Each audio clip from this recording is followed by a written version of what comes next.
வணக்கம் நண்பர்களே, welcome to CS academy. நாம இப்ப பார்க்க போறது யூஜி டிஆர்பிக்கான முதல் அலகை பத்தி தான் பார்க்க போறோம். முதல் அலகுல பேச்சு மொழியின் தோற்றமும் வளர்ச்சியும், காலந்தோறும் தமிழ் எழுத்து வடிவ மாற்றங்கள், இத பத்தி இன்றைய வகுப்புல நம்ம பார்க்கலாம்.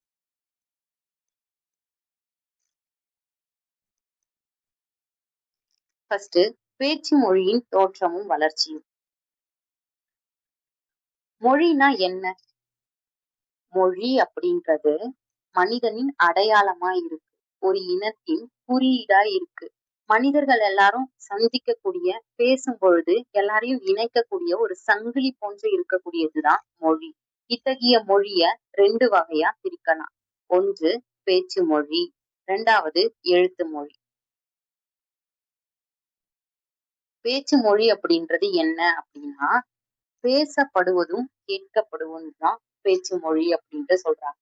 ஒருத்தவங்க பேசுறதும் இன்னொருத்தவங்க அதை கேட்கும் பொழுதுதான் அதனுடைய உண்மையான வெளிப்பாடு அப்படின்றது வெளியாகுது அப்படின்ட்டும், எழுதப்படுவதும் படிக்கப்படுவதும் அடுத்த நிலையில இருக்கக்கூடிய மற்றொரு மொழி, இதை எழுத்து மொழி அப்படின்ட்டு சொல்றாங்க. மனிதர்கள் ஒருவருடன் ஒருவர் தொடர்பு கொள்ள ஆரம்பிக்கும் போதுதான் பேச்சு மொழி அப்படின்றது உருவாகுது. ஆரம்ப காலத்துல எல்லா மனிதர்களும் பேச ஆரம்பிச்சுட்டாங்களா அப்படின்னு பார்க்கும்பொழுது இல்ல. அவர்கள் எல்லாரும் சைகைகள் மூலமாக, ஒலிகள் மூலமாக, உடல் அசைவுகள் மூலமாக தான் தங்களுடைய கருத்துக்களை தெரிவித்து இருந்தாங்க. அதன் பின்னாடிதான் ஒலி அப்படின்றது உருவாகுது. அந்த ஒலிகள் எல்லாம் சேர்ந்து சொற்களாக மாறி மொழி என்ற நிலை உருவாகி உள்ளது அப்படின்றத நாம தெரிஞ்சுக்கலாம்.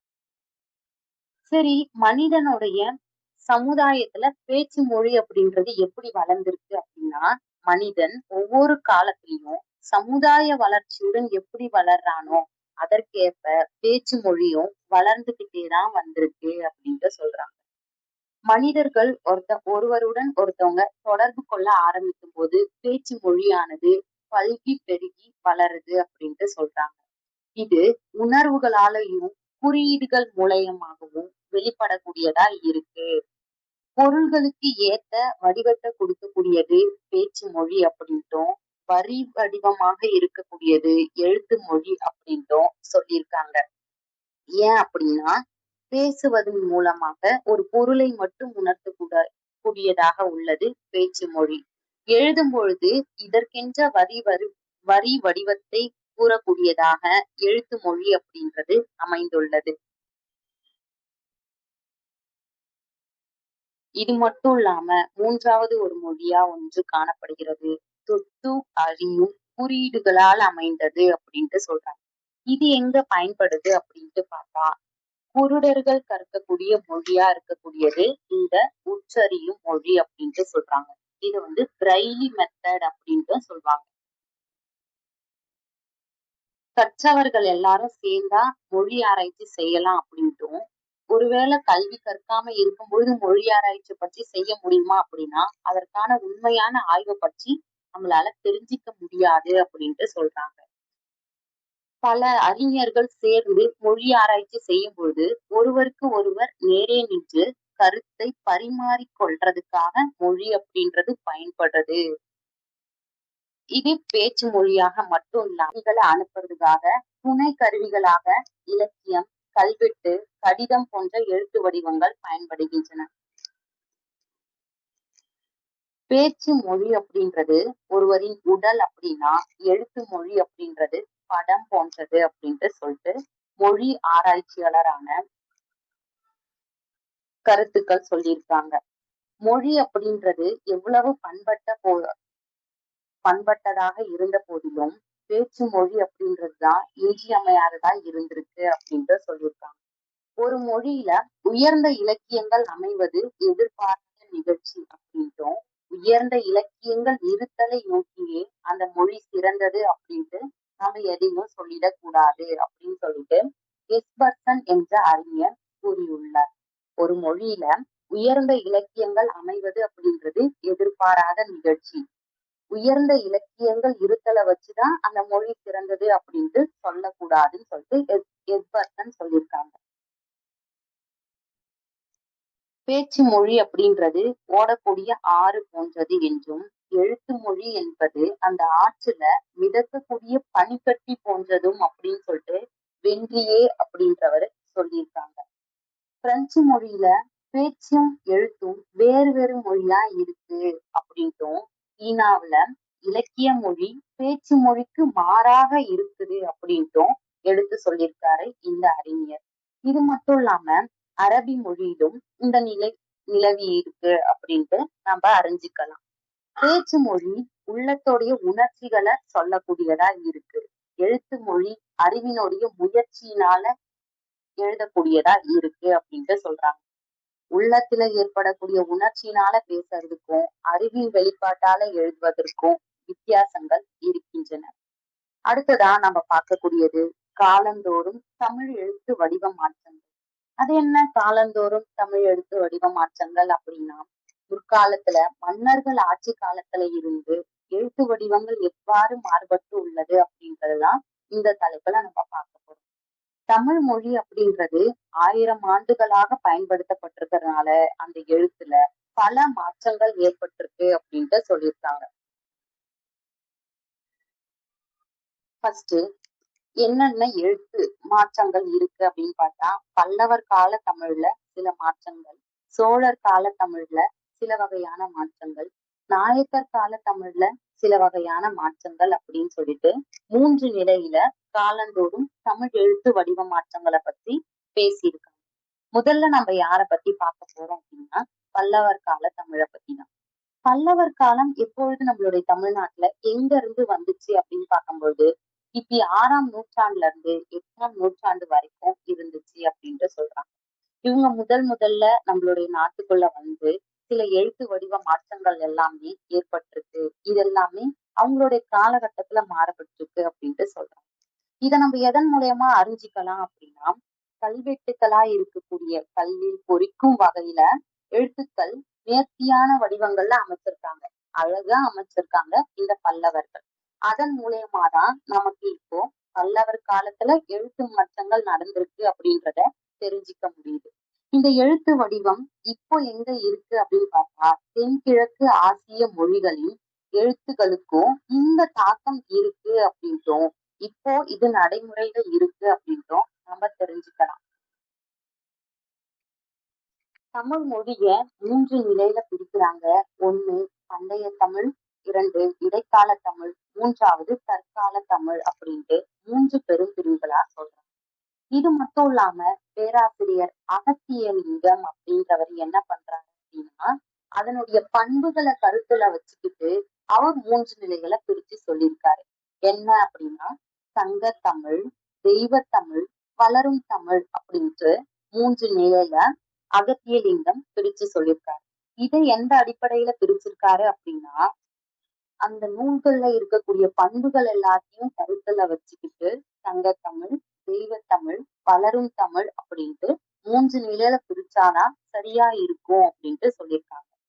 கிபி 6ஆம் நூற்றாண்டுல இருந்து கிபி 17ஆம் நூற்றாண்டு வரைக்கும் இருக்கக்கூடிய காலப்பகுதியை தான் நாம இடைக்கால தமிழ் அப்படின்ட்டு சொல்லலாம் அப்படின்ட்டு அகத்திலிங்கம் கூறியிருக்காரு.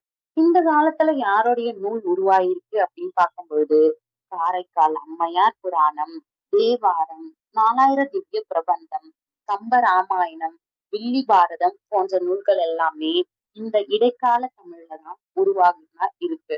இது எல்லாமே பண்டைய தமிழ் மொழிக்கு மிகுந்த வேறுபாடு இருக்கிறதுனாலதான் இந்த நூல்களை இடைக்கால தமிழ் நூல் அப்படின்ட்டு சொல்றோம். அடுத்ததா தேவாரம், 4000 திவ்ய பிரபந்த நூல்கள் எல்லாமே பக்தி சுவைய சொல்லக்கூடியதா இருக்கு. தேவாரம் அப்படின்றது சிவபெருமானை சார்ந்த நூல்களாகவும், 4000 திவ்ய பிரபந்தம் அப்படின்றது திருமாலை சார்ந்த நூலாகவும் இருக்கு. இதுல பக்தி அப்படின்றது குறைவே இல்லாம இருக்கிறதுனால இக்கால தமிழ வந்து தெய்வ தமிழ் அப்படின்ட்டு நம்ம சொல்லலாம். அடுத்ததா இருக்கக்கூடியது வரலாற்றுல ஏராளமான நூல்கள் தோன்றிய காலம்தான் இது. இத வந்து இலக்கியத்துடைய பொற்காலம் அப்படின்ட்டே சொல்லலாம்.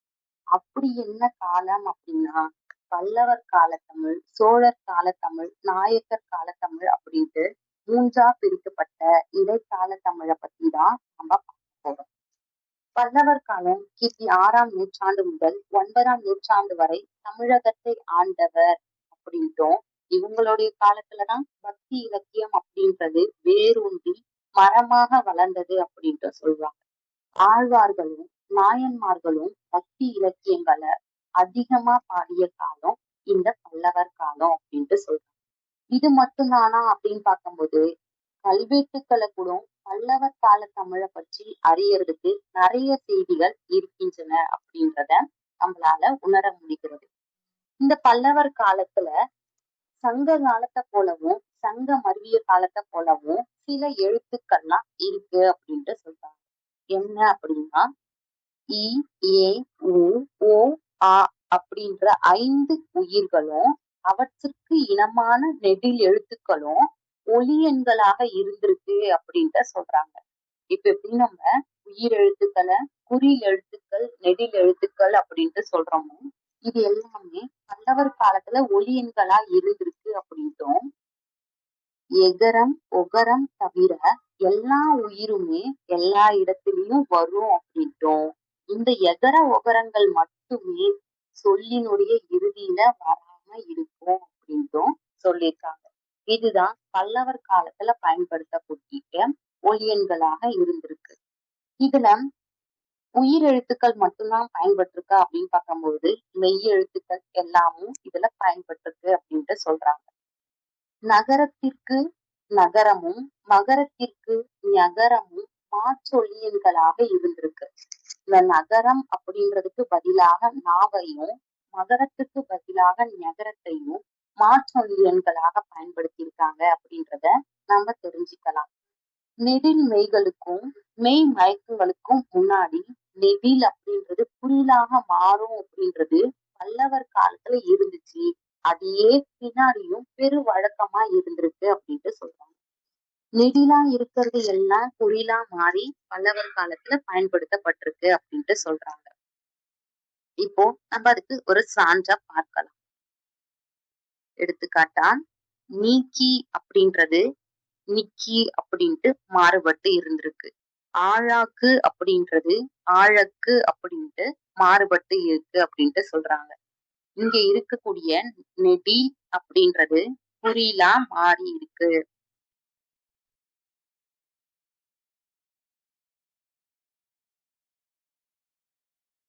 மேலும் தீந்தமிழ் அப்படின்றதுல இருக்கக்கூடிய தீ அப்படின்ற நெடில் எழுத்து திந்தமிழ் அப்படின்ட்டு குறுகி ஒழிச்சிருக்கு பல்லவர் காலத்துல. இது மட்டும் தானா அப்படின்னு பார்க்கும் பொழுது அகரம் இகரமாகவும் பல்லவர் காலத்துல மாறுபட்டு காணப்பட்டிருக்கு. மங்களம் அப்படின்ற சொல் மங்கிலம் அப்படின்ட்டு அகரம் இகரமாக மாறி இருக்கு. அடுத்தபடியா இகரம் உகரமாகவும் வந்திருக்கு. இதுக்கு எடுத்துக்காட்டா பார்க்கணும் அப்படின்னா விழிஞம் அப்படின்றது ஒழிஞம் அப்படின்ட்டு மாறி இருக்கு. இங்க இருக்கக்கூடிய இகரம் உகரமாக திரிந்து இருக்கக்கூடியது பல்லவர் கால வழக்கத்துல இருந்திருக்கு அப்படின்ட்டு சொல்றாங்க. அடுத்ததா ஐகாரம் அகரமா மாறி இருக்கு. 5 அப்படின்ற சொல் 5 அப்படின்ட்டு சொல்றாங்க. இது தற்பொழுதும் வழக்கத்துல இருக்கு. அடுத்ததா 7ஆம் நூற்றாண்டுல இருக்கக்கூடிய கூரம் செப்பட்டுல கூட 5 அப்படின்ற சொல் 5 அப்படின்ட்டு அகரத்தை முதன்மையா கொண்டு இருக்கு அப்படின்றத நம்ம சான்றுகளா எடுத்துக்கலாம். அடுத்தபடியா அகரம் ஐக ஐகாரம் அகரமாவதுடன் எகரமாகவும் மாறுது அப்படின்ட்டு சொல்றாங்க. 3வது நிலை என்ன அப்படின்னு பார்த்தோம்னா ஐ அப்படின்றது ஆவா மாறுறது மட்டும் இல்லாம இப்போ ஏவாவும் மாறுது அப்படின்ட்டு சொல்றாங்க. அரசர் அப்படின்ற சொல் அரைசர் அரேசர் ஏகாரம் வந்திருக்கு அப்படின்ட்டு சொல்லியிருக்காங்க.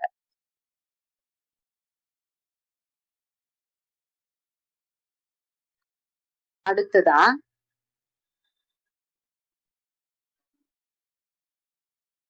எகரம் அப்படின்றது சங்க தமிழ்லையும் சங்க மருவிய கால தமிழ்லையும் மாற்றம் பெற்று பல்லவர் காலத்திலையும் தொடர்ந்திருக்கு அப்படின்ட்டு சொல்றாங்க. என்ன அப்படின்னா யா அப்படின்றது ஆவா மாறுது. யாராலும் அப்படின்றது ஆறாலும் அப்படின்ட்டு மாறுபட்டு காணப்படுது. இது திருவாசகத்துல பார்க்கலாம். அடுத்தது யானை அப்படின்றது ஆனை அப்படின்ட்டு மாறுபட்டு காணப்படுது. இது மட்டும்தானா அப்படின்னு பார்க்கும்பொழுது சில மெய்யெழுத்துக்களும் மாறி காணப்படுது.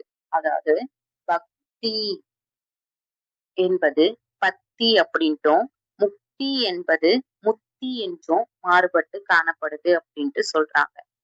அடுத்ததா கிபி 8ஆம் நூற்றாண்டுல இருக்கக்கூடிய கல்வெட்டுல கூட இந்த மாற்றமே நீண்டு கொண்டே இருக்கு. என்ன அப்படின்னு பார்த்தா ஆற்றுக்கல் என்பது ஆத்துக்கால் அப்படின்ட்டும், சேற்று நிலம் அப்படின்றது சேத்து நிலம் அப்படின்ட்டும் மாறுபட்டு காணப்படுது. அதாவது ரகர ஒற்று திரிந்து தகர ஒற்று இணையக்கூடியது வழக்கத்துல வந்திருக்கு அப்படின்ட்டு சொல்றாங்க. 20ஆம் நூற்றாண்டோடைய பேச்சு தமிழ்லயும் இந்த மாற்றத்தை நாம பார்க்கலாம்.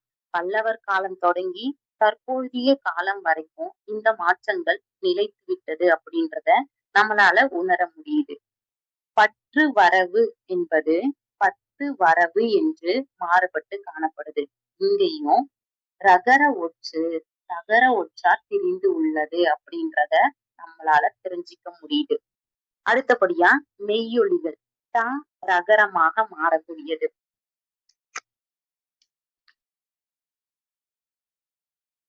மெய் ஒலிகள் அப்படின்ட்டு பார்க்கும்போது தகாரம் நுனினா அண்ணன் சேரும் பொழுதுதான் பிறக்குது. அதாவது இட்டும் இத்தும் நுனினா அன்னத்தை மையமா கொண்டு பிறக்கக்கூடியது அப்படின்ட்டு சொல்றாங்க.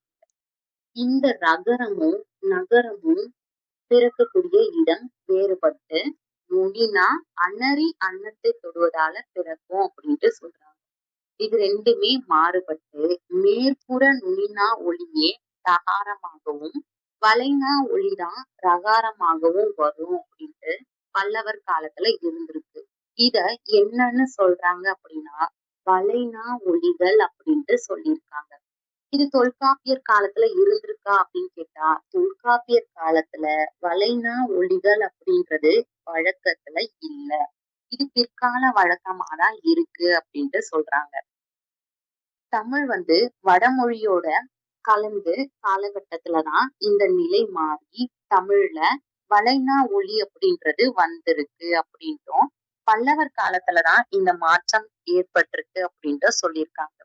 நுண்ணியன்ன ஒளியான ரகரம் சமஸ்கிருதத்துல ரகரமா மாறி இருக்கு அப்படின்றத உணரலாம். அப்போ வடைமொழிக்கும் தமிழ் மொழிக்கும் ஏற்பட்ட மாற்றமாகதான் இந்த மெய்யொலிகளான ரகரம் ரகரம் அப்படின்றது இருக்கு. இதுக்கு எடுத்துக்காட்டா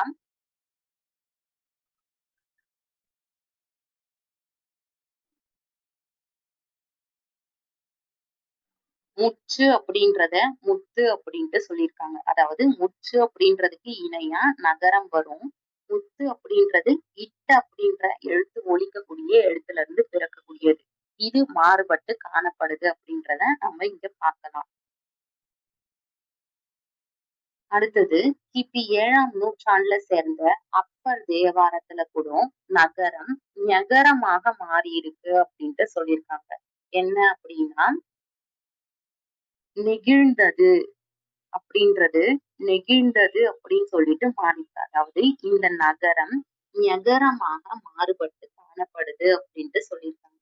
நகர் அப்படின்றது ஞகர் அப்படின்ட்டு மாறுபட்டு இருக்கு. இது எந்த காலத்துல மாறுபட்டு இருக்கு அப்படின்னு பார்த்தா கிபி 7ஆம் நூற்றாண்டுல அதாவது திருஞாவுக்கரசருடைய காலத்துலதான் இது மாறுபட்டு இருக்கு அப்படின்ட்டு சொல்லியிருக்காங்க. தமிழ்ல மட்டும்தான் இந்த நிலை இருக்கா? இது தொல் திராவிடத்திற்கு உரியது மட்டும்தானா அப்படின்னு பார்க்கும் பொழுது இந்த நிலை தமிழ் பேச்சிலும் மலையாளத்திலும் இதேதான் காணப்படுது அப்படின்ட்டு சொல்லியிருக்காங்க. இதற்கு சான்றா நம்ம மாணிக்க வாசகர் எழுதிய திருவாசகத்துல சான்றுகள் நிறைய அமைஞ்சிருக்கு அப்படின்ட்டு சொல்லியிருக்காங்க. அதுக்கப்புறமா இதழ் சாயல் பெறல் அப்படின்ட்டு சொல்றாங்க. இதழ் சாயல் அப்படின்ட்டு பார்க்கும் பொழுது சில எழுத்துக்கள் மாறுபட்டு வருது. உங்கள் அப்படின்றது உங்கோல் அப்படின்ட்டும் உங்கோல் அப்படின்ட்டும் மாறுபட்டு வருது அப்படின்ட்டு சொல்லியிருக்காங்க. அடுத்தது தடையொலி. காற்றானது மேலெழுந்து வரும் பொழுது தடைப்பட்டு ஒலிக்கக்கூடியதுனால தடையொலி அப்படின்ட்டு சொல்றாங்க. இந்த தடையொலிகள் அப்படின்றதும் பல்லவர் காலத்துல வழக்கத்துல இருந்திருக்கு. அத கல்வெட்டுக்கள் மூலியமாக நாம தெரிஞ்சுக்கலாம். தமிழ்ல இடப்பெயர்கள், சிறப்பு பெயர்கள் எல்லாத்தையும் கல்வெட்டுக்கள்ல சொல்லக்கூடியது வழக்கமா இருந்திருக்கு.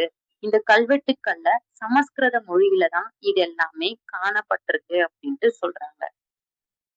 சரி, தமிழ் கல்வெட்டுக்கள் எல்லாம் எந்த மொழியில காணப்பட்டிருக்கு அப்படின்னா, சமஸ்கிருத கிரந்த மொழிகள்ல தான் எழுதப்பட்டிருக்கு அப்படின்ட்டு சொல்லியிருக்காங்க. அப்போ சமஸ்கிருத ஒலிப்பு முறைகள் எப்படி இருக்கு அப்படின்னா, அதனுடைய சான்றுகள் எல்லாமே தேவாரத்துல இருக்கு அப்படின்ட்டு சொல்லியிருக்காங்க. இந்த தேவாரத்துல காணப்படக்கூடிய மொழி வகையே இப்பொழுது இலங்கையிலும் பேச்சு தமிழா இருக்கு அப்படின்றத நாம தெரிஞ்சுக்கலாம். அடுத்தது இரட்டை பன்மை வடிவம். அதாவது நீர் அப்படின்றதும் கல் அப்படின்றதும் அப்பர் தேவாரத்துல காணப்படுது.